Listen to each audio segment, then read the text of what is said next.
Hello guys, my name is Madhur and welcome to my channel. This is the 14th tutorial in the series of tutorials on Unix shell programming. Now this is going to be a short tutorial. I'm just going to talk about one command, and that is dd. Now dd is used for conversion. Why did I open my home directory? I have to open the terminal. Now you soon understand what I mean by conversion. Let me first create a text file and I'll use cat for it. And I'll call it test, and I'll just type in a sentence like this is an ASCII text file. That's what it is, and I'll save it by pressing Ctrl D. I'll clear my terminal and I can show you guys the output from my test file, and this is an ASCII text file. That was the only sentence in it. Now suppose if I want to convert all the characters in this text file from lowercase to uppercase, it would be such a pain in the ass if I would have to use a text editor for it. What if I just want to do it through the terminal? I can let me first clear the terminal for you. I can use dd for it.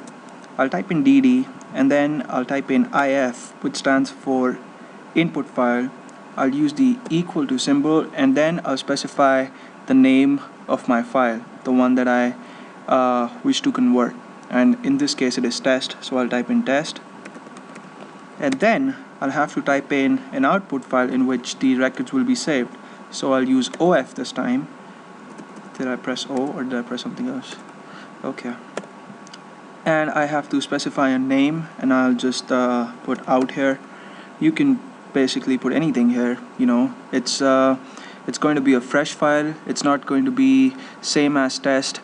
In test we had just one uppercase character and the rest were lowercase. In the file out we'll have all uppercase characters, and you'll see.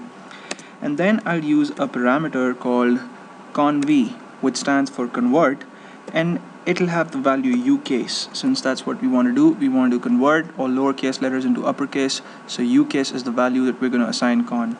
And when I press enter, dd tells me that it got some records in, and then it copied something, 28 bytes of text, and it also tells you the rate at which it copied text, and it also tells you the time it took, which is way less than a second. Now I'll clear my terminal and I'll first show you the test file. You can see that it's intact, nothing has happened to it. But if I show you the output from my out file, then you'll see that it has all uppercase characters. Now this is just one feature of dd.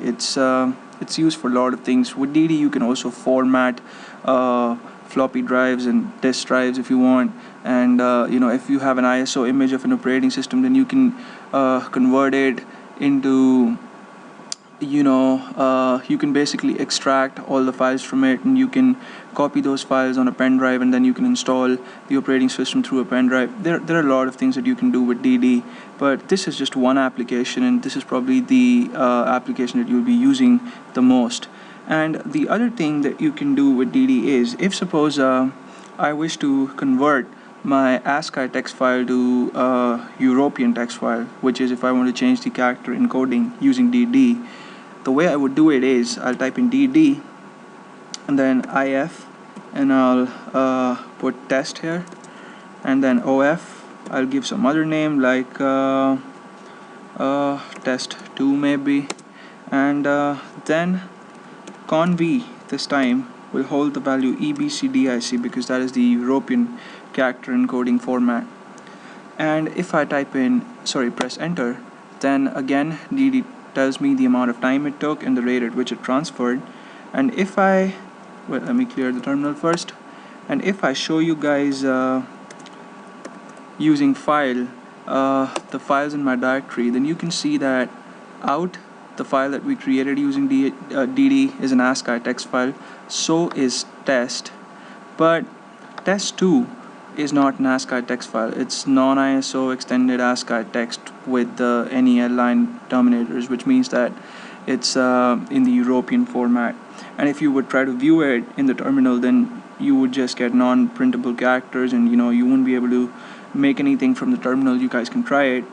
And yeah, that's pretty much it.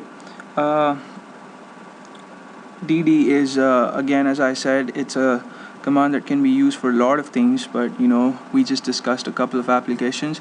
Maybe in the coming tutorials I'll speak about it more, but for now that's all I wanted to tell you guys. So thank you so much for watching this one, and please subscribe to my channel.